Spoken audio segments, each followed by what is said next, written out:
Okay,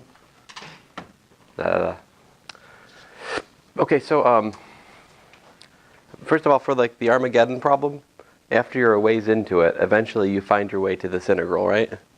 Do you agree? Yeah. This thing. Yeah. Now it's in terms of r. It ends up being like 1 over r minus 1 over a after you. Well, it's a little ways into the problem you get to this, all right? But eventually you should find your way to that.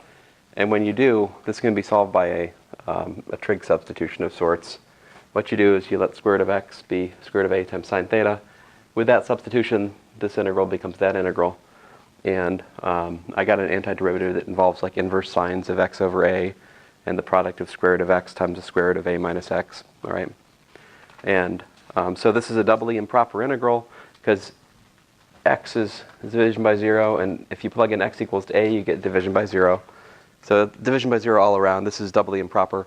So I have to take the limit as I approach the upper and lower bound, split it in the middle somewhere. Splitting it at a over 2, those cancel, right? And you just end up needing to calculate the limit as epsilon goes to 0 of f of epsilon, and limit as b goes to a from the left of f of b. And this term is the one that actually contributes something. The inverse sign goes to it tends to inverse sine of 1, which is pi over 2. And so that's where the non-trivial integration comes from. But it's a little work. So I'm just telling you. And after everything was said and done, I did not get the book's answer. I got 1 over 16 root 2 rather than 1 over 4 root 2. So if you work it out and get the book's answer, I would be interested in where I made my mistake. If I made a mistake. I'm not, it's a pretty complicated problem. I wouldn't be too surprised if the book had an error in the key there. So anyway, there's that's that. So let's look at the solution of the test you guys have been working on, which is of course more important. But I thought I would tell you that much because, well,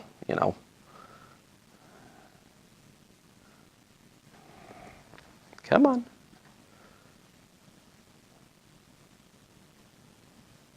All right. Well.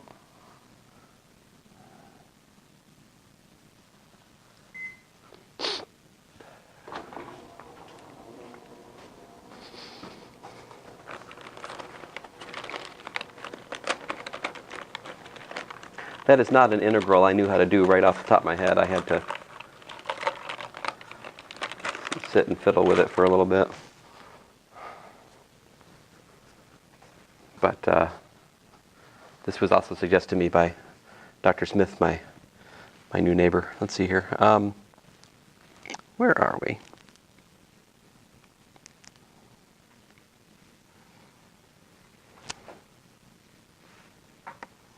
See if I can find the solution to test 1, right? That 2012 is a misnomer. I just forgot to change it when I made this test. Come on. There we go. All right. I know it's in here because maybe I still have it open. Duh. Okay, there we go.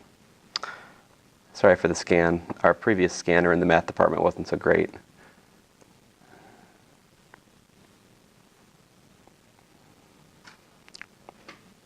All right, problem number 1. And I'll post this solution in Blackboard for you guys too. So just try to follow along, or whatever works best for you. Man, this is awful. The scanner was so awful. Anyway, sorry. I mean, it's really pathetic. So C1 e to the x comes from this one. C2 e to the minus 2x comes from that one. Here, this is an irreducible quadratic, so I complete the square. I can see that my real part's minus 2, my imaginary part's plus or minus root 2, So I get e to the minus 2x cosine. That's supposed to be square root of 2x. E to the minus 2x sine of square root of 2x. Use your imagination. You can see that in the scan. Goodness gracious. Sorry, this scan's really bothering me. This is lambda squared plus 6 lambda plus 9, which is lambda plus 3 squared. So you get C1 e to the minus 3x plus C2 x e to the minus 3x. Any questions about the first one? So you guys are going to ace this problem if I put it on the test? I hope so. Find the minimal. So the minimal annihilator, I say minimal because, A sufficiently sarcastic student could just write down like the general form for an annihilator and just choose R and S to be like 30 or something. It would always be right. But I want the minimal one is what I'm interested in, I mean, so like to get x, the smallest thing I can kill that with is d squared. E to the x, well, I kill that with d to the minus 1. Multiply them, you kill both, right? So let's see here. X cosine x, so... Oh man, I can hardly focus on this. I'm so excited about the vice presidential debate tonight. Like, it's all I can do to stop thinking about it. But I'm sorry. D squared plus 1 squared. Who cares?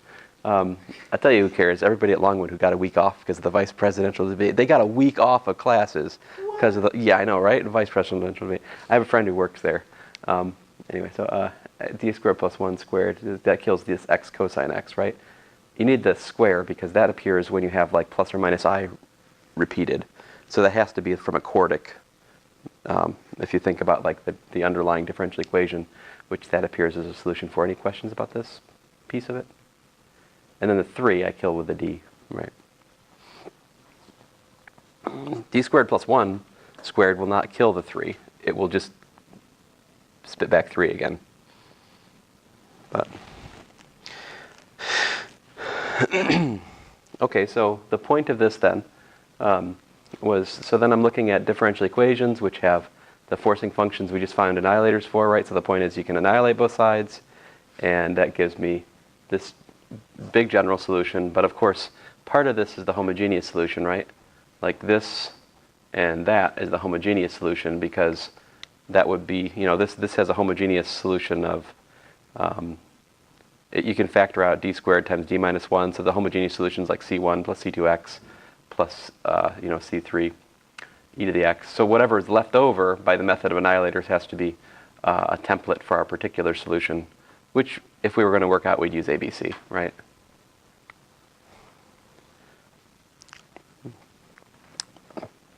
And by the way, when you start plugging this in and multiplying stuff out, it does not impress me. It annoys me because the purpose of this problem is not to waste your time. It's to show me whether or not you understand how to set up solutions, right? Now, there's 4 of you here. You probably 5. You hear me. You know what I'm saying. So you're probably not going to do that. But invariably, when I give this problem, there's always some guy who has like, 300 symbols like crammed into this. Like it's like, no! But anyway. So now that I've said this, you won't do it, right? But, so you want just YP, or do you want... Yeah, set up, but do not determine the particular solution. So this is the setup of it, but I haven't actually found the A. To actually find the particular solution, it is a specific solution, so I have to determine the numerical values for A, B, and C. Now that only comes from actually plugging it in to the differential equation and setting it equal to x plus e to the x, right? Because if you replaced x plus e to the x with like 3x plus 2 plus 7 e to the x, the same template would hold, right? But it would be different a, b, c, so, for example. But the only way to find the a, b, and c is actually to do algebra. But I'm not saying find the a, b, c, I'm saying set up, but do not explicitly determine. Likewise here, y prime prime plus y, x cosine x plus 3. So we figured out how to annihilate that a second ago. So my general solution after I annihilate this thing is this monstrosity. The homogeneous is just the sine and cosine term, and then everything else has to work together to give me the particular solution, right?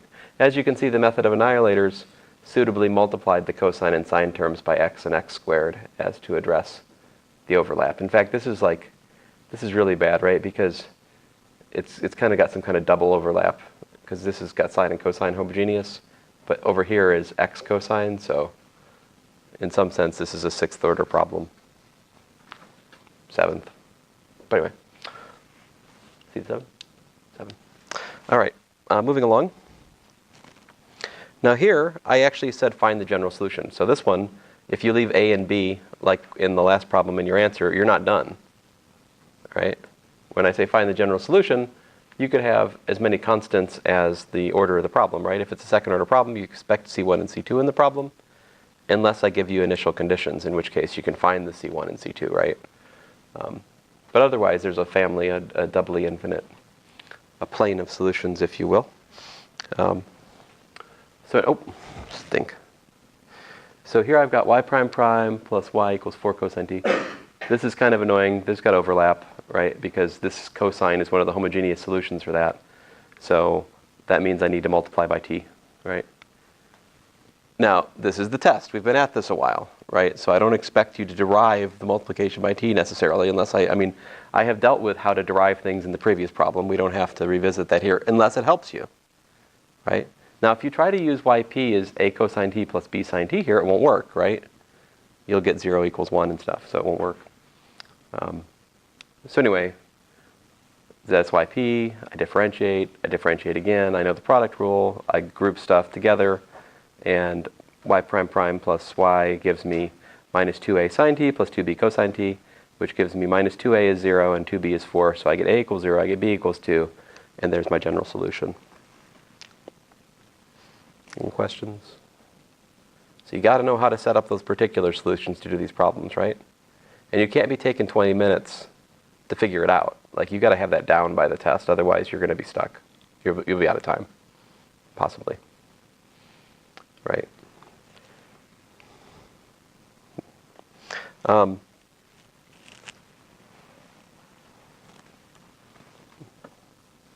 You guys have been generally responsible with your homework. Everyone who is here has been generally responsible with their homework. So I think I probably won't do damage to you guys by letting you have a 3 by 5 inch card for the test. So on that card, I would like you to, for example, put the formula for the variation of parameters.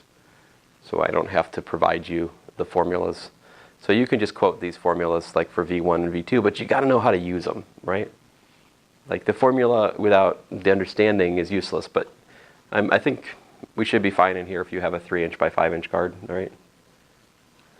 You can write on one side and the other. You're not allowed to write in the middle of it. So just to say.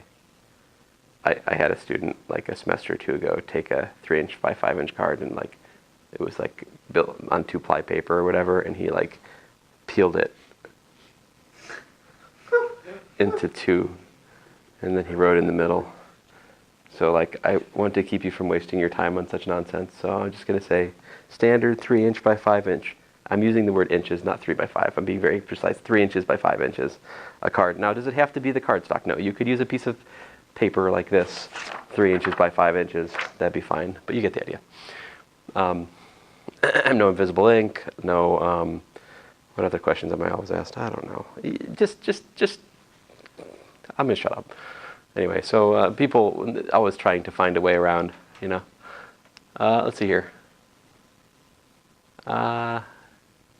Seems like the appropriate time to make some joke about $1 billion loss in taxes, but I'm just not gonna do it. Let's see here. I still don't know why we're not talking about the 30,000 emails she deleted and the evidence that she's, you know, basically taking bribes from foreign leaders for favors in an official government position. Why is she not in jail? I don't understand. I'm sorry. But anyway. Sorry, are you guys Democrats? I don't know. Let's see here. What was I doing? I don't trust her. Yeah. You're not with her? No. I feel like we have to modify. It's no longer liar, liar, pants on fire. It's liar, liar, pants, suits on fire. I think we have to modify it, just generally speaking, not even as it pertains to her, because it's, I don't know, we should always remember.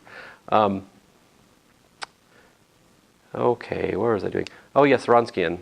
Cosine squared plus sine squared is 1. Oh, yeah, and that's why we should make, you're like, how do you know y1's cosine and y2 is sine? I know that this is the right choice because it makes the Wronskian 1. To choose otherwise makes the Wronskian -1, which seems wrong to me. I'm joking. Either is right, but this is more convenient, isn't it? So this is just 1, and so I have to integrate tangent times sine, which is not a u substitution exactly. It ends up being cosine squared minus sine squared, which is like cosine minus secant. But secant's an integral, we know from Calc 2, it's the natural log of the sum of secant and tangent. And integral of cosine is minus sine. And you can add a constant here, but all that does is add a copy of the homogeneous solution later. Right? Think about that. If I replace V1 with V1 plus C1, I'm multiplying v1 by y1 later, right? So like adding a constant in this integral is adding a multiple of the first homogeneous solution in the answer, which we do anyway, so there's no need to add a constant here if you don't want to. If you do add arbitrary constants here, then like v1y1 plus v2y2 is in fact the general solution, because it's already got built into it the c1y1 plus c2y2 from the integration.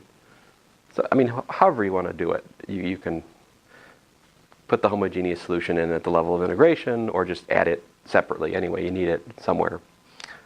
v2 is an easy, I like this integral more.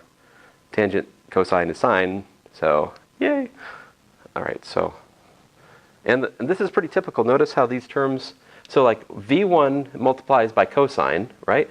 And v2 multiplies by sine, so this gives you like a cosine sine minus, and this gives you a what? What? But you cancel. They've got this both minuses. They don't cancel. But what? That's no bueno. Did I make a sign error here somewhere? Please tell me I made a sign error.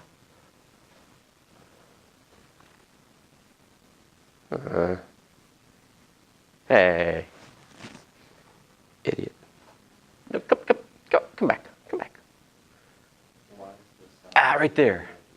Right there. Integral of cosine is not minus sine. It's sine t, right? So that these do cancel. That should be plus. Maybe it was plus and it's the scanner. Yeah, it's the scanner. Yeah, it's the scanner that's wrong. Yeah, it was plus.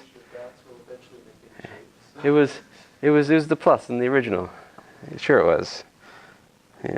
Anyway, so I knew in my heart those should cancel, so I made it happen, despite my algebra.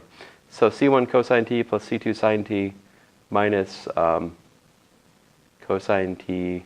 Why is this cosine t here? Because remember, variation parameter starts with the suspicion that y1 v1 plus y2 v2 is a solution, a particular solution to the problem, right? And then we worked out that these conditions have to hold for v1 and v2, the parameters. So we do these integrations, we find v1 and v2, but at the end of the day, we have to put back like y1 times v1 plus y2 times v2 in the answer, right? So yeah, you can write these formulas on your card, great, wonderful, but you got to know how to use them, right? You got to know what they mean. So there it is. I think this is one of your homework problems. Anyway, I just did a problem that ended an answer like that, yeah? It does look It's got like 2 t's or something, but it's very, very similar, yeah. Oh, okay, so then here's another one. Y prime prime plus y equals 8 cosine t plus 42 tangent t. The point of this problem is, the problem before last we solved with cosine, right? This problem we solved with tangent. So what we should do is we should take 8 times our cosine solution plus 42 times our tangent solution, and see, or wait a minute. Oh, I had 4 cosine, so it's 2 times our cosine, 2 times our 4 cosine solution plus 42 times our tangent solution. That's the principle of superposition, right? So to match the sum of forces, I take the sum of solutions appropriately weighted. Any questions about that? You had some kind of low-tech homework questions about that, which were kind of, I like that one with the third order. You had y1 and y2, and you're supposed to show their solutions, and that I think is a nice problem to kind of get you kind of a different view of the superposition idea. That homework problem I thought was nice. Maybe you haven't done it yet. How about this one? Any questions about this one? So again, we suppose we've got y equals x to the r, right? So twice differentiating brings down r times r minus 1. Once differentiating brings down 5r. All of these have x to the r after you multiply the x squared or the x, right? So we just factor it out and focus on the necessary algebra condition, which is this. Multiply, complete the square, minus 2 plus or minus I. As we discussed, the power function x to the minus 2 plus I has real part x to the minus 2 cosine log x. It has imaginary part x to the minus 2 sine log x. All right. So I went into that in more detail. Was it last class I did that, or I forget when I did that. I know I did it, but when did I do it? A couple classes ago. Time flies when you're having fun, I guess. See here.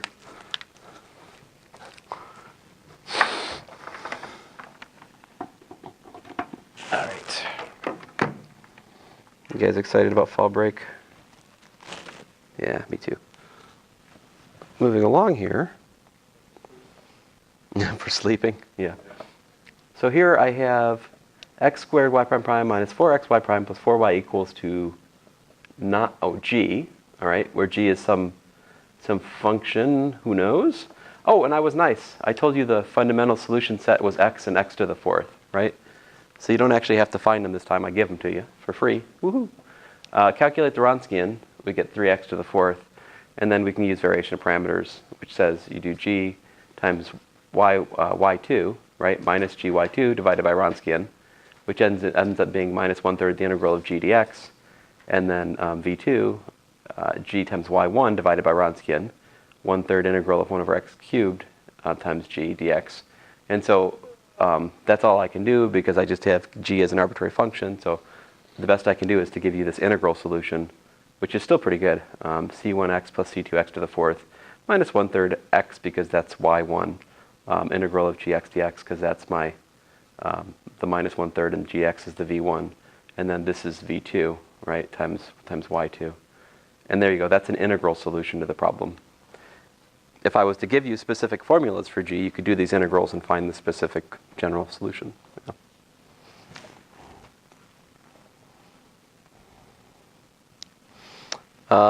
Yeah, I think I was okay. So I guess I decided on R. Okay, so anyway, you can go either way, right? If I do something like that on the test, of course I won't because, you know, I don't make mistakes anymore. But if I was, you should just like ask me. I'm right here. Ask me. Let's assume I'm not going to be so sick I can't give the test, right? It's after fall break. Like I'm all better. No more coughing. So you can just ask me if something doesn't make sense, and I would welcome that. Right? I'm here to serve. Lambda minus a. Check this out, right? Lambda minus a is the characteristic equation. What I'm doing here is I'm going back and looking at the first order problem through fresh new glasses, the glasses of the general machine of constant coefficient ODEs, right? We can go back and solve a certain kind of first order problem using our general machine, and it's stupidly easy. So like the characteristic equation's lambda minus a, so lambda equals a. So my homogeneous solution is c1 e to the a theta. My particular solution, I just guess is a constant because there's no overlap between the exponential and the constant, right? So my particular solution is that, differentiate 0. So I just have to solve minus ac equals to b, which tells me c is equal to minus b over a, and there's my solution. Or you could do integrating factor method, which is probably what you guys did, right? But you know this is faster, right? But anyway, it has its limits, of course. We can only do this when we have constant coefficient, and this guy fits into the world of the wild world of, you know, undetermined coefficients. Uh-oh. Looks like I was supposed to make a correction. Did anybody get this far? Anybody try it? You tried it? Did it go badly? Yeah, sorry. Oopsie. Well, yeah, again, if something like that happens, you could ask me. I might be able to say, oh, no, you got to search your heart. You made a mistake earlier. Or I might say, yeah, x to the, let's see here. Yeah, x to the fourth. I'm an idiot. All right. And so, but you got the integrating, the larger, more important question is, did you get integrating factor of x cubed? Did you get the integrating factor of x cubed? Good. Well, that's the main thing. See, if you did that, and I actually hadn't corrupted the problem, I'm sorry if I, you know, I was meaning to look over this before I gave this to you guys, but I didn't get time. Anyway, so once that's x to the fourth, then this is a u substitution, so you can do it, you know. It's nothing as draconian as that. Ugh. I mean, calculus 2 is a prerequisite, so I could do many things to you if I wanted to, but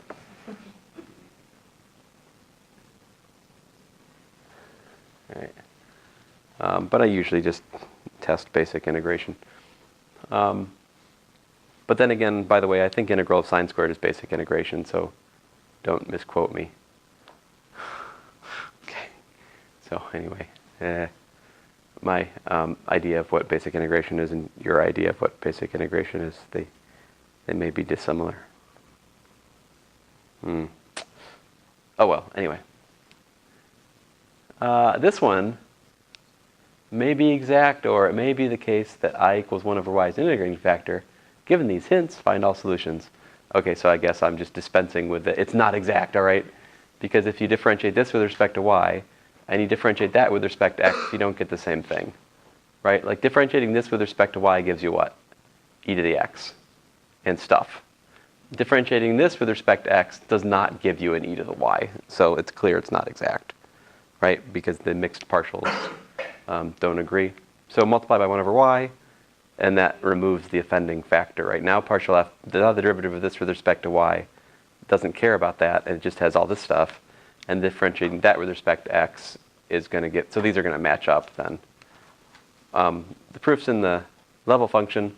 You can see that this function right here, minus cosine x squared plus y squared, plus e to the x, when differentiated with respect to x, pops out this.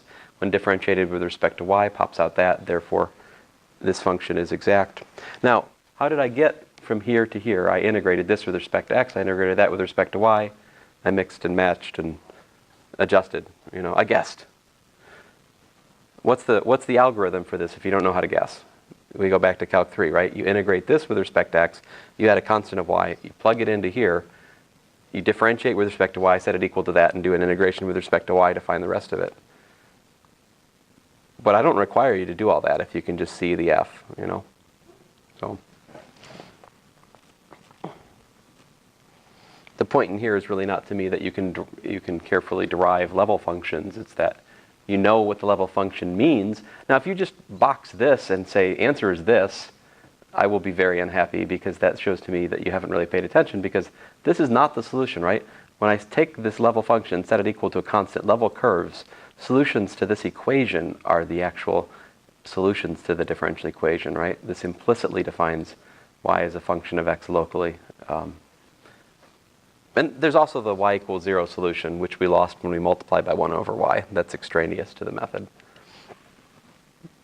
Did I ever tell you that if I was a rapper, I would call myself extraneous G? And my hook would be, I'm not even in the solution set.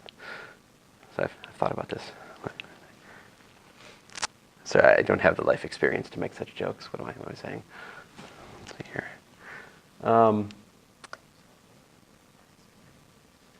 We have a question? Yeah, go for it. Yeah, I was just curious why the cosine is negative.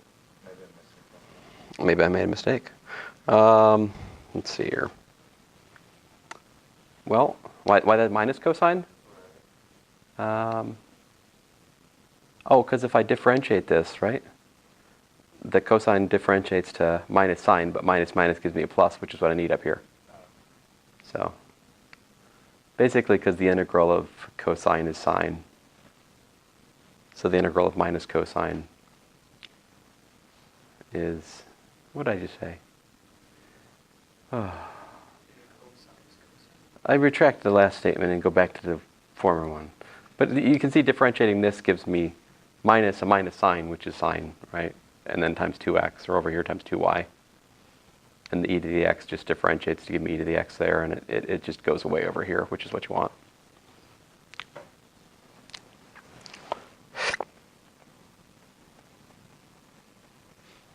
Orthogonal trajectories, always a winner. Let's see here. So I have a curve. I find its corresponding differential equation by taking the the differential of it, 2x dx plus 4y dy. Then, because of, if you read my notes, this is explained. Basically, you can flip the coefficients and put a minus on one of them. Doesn't matter which. That will give me the orthogonal trajectories. Alternative. This is equivalent to saying you set dy dx equal to stuff, and then dy dx for the orthogonal trajectories minus 1 over the stuff. At the level of differentials, if you have m dx plus n dy, if you want to find the orthogonal trajectories, you just do like minus n dx plus m dy, if I am starting with mdx plus n dy. You just flip the coefficients of dx dy and put a minus in one of them. The solutions to the flipped one will give the orthogonal trajectories to the original one. So there's two ways to look at the orthogonal trajectories, either at the level of like the dy dx technology, let's say, or the Pfaffian technology. I like to think about the Pfaffian way of thinking. For me, it's more efficient sometimes. Anyway, so then I go back to separation of variables, I guess, because it's not exact, right? So I can't, I mean, if it was exact, I'd just write down the answer, but I don't think this is exact, is it? Differentiate that with respect to y, I get 4. Differentiate that with respect to x, I get minus 2. This is not an exact equation, so, you know, since separation of variables is pretty easy, I just do that instead. Separate, multiply by 4, integrate, laws of logarithms gives me y plus or minus e to the c, and then this 2 comes up and gives you an x squared, but that's basically some constant times x squared, so I get y equals kx squared. And of course the k equals 0 is actually allowed. If you go back up to here, you can see that y equals 0 is a solution to this differential equation, right? Y equals 0 makes this 0, y equals 0 makes that 0, 0 plus 0, 0. Y equals 0 indeed is a solution. The fact that y equals 0 is not in this solution set is an artifact of the separation of variables technique. It's not a genuine feature of the differential equation. So there you go. As k varies, them's your orthogonal trajectories. There's a horrible picture of them.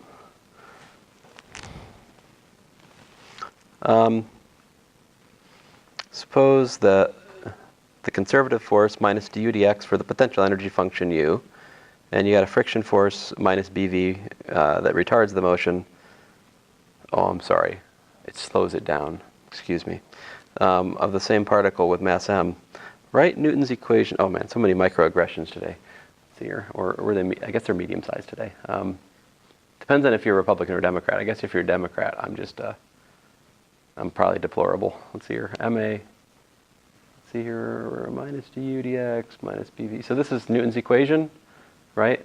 Write Newton's equation for the net force acting on m. I hope I've assigned you enough homework that this is a reasonable question, right? Anyway, you've had Physics 231, so this should be a reasonable question. There it is.